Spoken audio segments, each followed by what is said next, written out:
আজকের আলুর সবচেয়ে বড় খবর, ছোট চাষিদের আলু মজুদে বিশেষ ব্যবস্থা নিল রাজ্য সরকার। ক্ষুদ্র প্রান্তিক চাষিদের জন্য আলু সংরক্ষণের জন্য কোল্ড স্টোরে কত শতাংশ সংরক্ষণ করা হলো জানিয়ে দিল রাজ্য সরকার।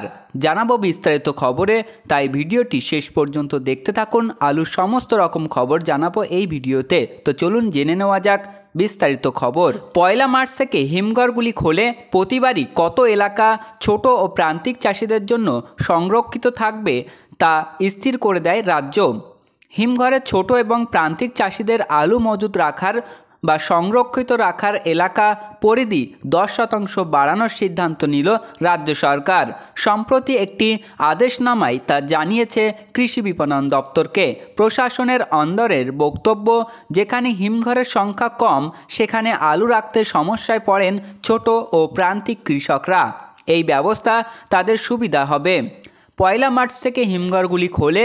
প্রতিবারই এলাকা ছোট ও প্রান্তিক কৃষকদের জন্য সংরক্ষিত রাখতে হবে তা স্থির করে দেয় রাজ্য সরকার। এবছরের জন্য সরকারি নির্দেশ 20 মার্চ পর্যন্ত ছোট ও প্রান্তিক কৃষকদের জন্য হিমঘরের মোট মজুদ জায়গা ন্যূনতম 30% বরাদ্দ করা হবে। গত বছরে এর পরিমাণ ছিল 20%, এবার 10% বাড়ানো হয়েছে।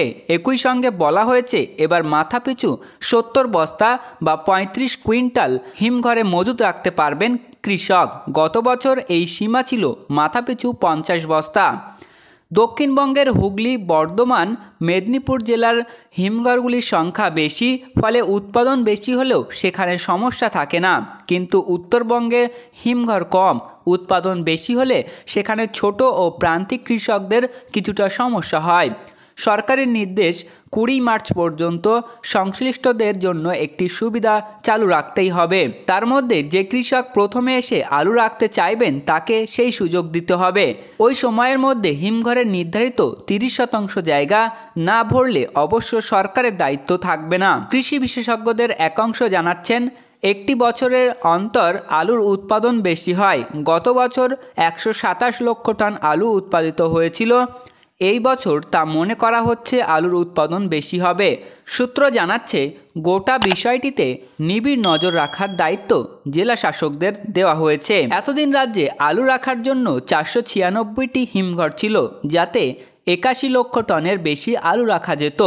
নতুন আরও 12টি হিমঘর চালু হওয়ায় আরও 1.37 লক্ষ টন আলু রাখা যাবে। শুধু উত্তরবঙ্গেই 10টি নতুন হিমঘর চালু হয়েছে, ফলে সেখানে সমস্যা অনেকটাই মিটবে বলে রাজ্যের আশা। প্রিয় চাষি বন্ধুরা, এবার আপনাদেরকে সংক্ষেপে জানাবো আবহাওয়ার আপডেট। শীতের শেষ পর্বে বজ্রবিদ্যুৎ সহ বৃষ্টি বঙ্গে। সোমবার পর্যন্ত ভিজবে কোন কোন জেলা? মঙ্গলবারের ভোরে কলকাতার সর্বনিম্ন তাপমাত্রা ছিল 23.6 ডিগ্রি, যা স্বাভাবিকের থেকে 4.9 ডিগ্রি বেশি। দিনের সর্বোচ্চ তাপমাত্রা থাকতে পারে 30 থেকে 31 ডিগ্রির আশেপাশে। ফেব্রুয়ারির মাঝামাঝি থেকেই বঙ্গে থেকে প্রায় বিদায় নিচ্ছে শীত। এই আবহে বুধবার থেকে কলকাতা সহ দক্ষিণবঙ্গের বৃষ্টির পূর্বাভাস দিল আলিপুর আবহাওয়া দপ্তর। কোনো কোনো জেলায় বজ্রবিদ্যুৎ সহ বৃষ্টি হতে পারে। হালকা বৃষ্টির পূর্বাভাস রয়েছে উত্তরবঙ্গেও। সোমবার কলকাতার সর্বনিম্ন তাপমাত্রা 23.2 ডিগ্রি সেলসিয়াস।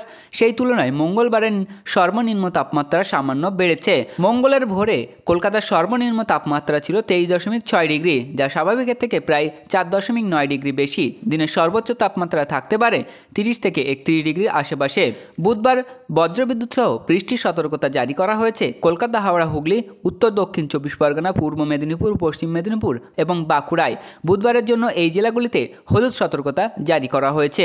বৃহস্পতিবার বজ্রবিদ্যুৎ সহ বৃষ্টি হতে পারে 2 24 পরগনা, 2 মেদিনীপুর, ঝাড়গ্রাম, পুরুলিয়া, 2 বর্ধমান, বীরভূম ও নদিয়ায়। এছাড়া আলিপুর জানিয়েছে, আগামী সোমবার পর্যন্ত দক্ষিণবঙ্গের প্রায় সব জেলাতেই বিক্ষিপ্তভাবে হালকা বৃষ্টির সম্ভাবনা রয়েছে।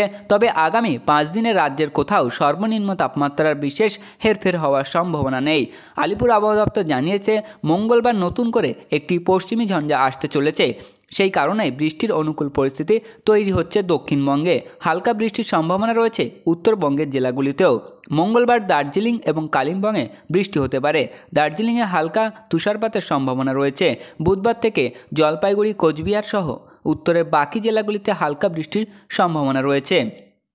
আলিপুর আবহাওয়া দপ্তর জানিয়েছে বুধবার সকালে দার্জিলিং, উত্তর দিনাজপুর এবং দক্ষিণ দিনাজপুরে ঘন কুয়াশা থাকবে।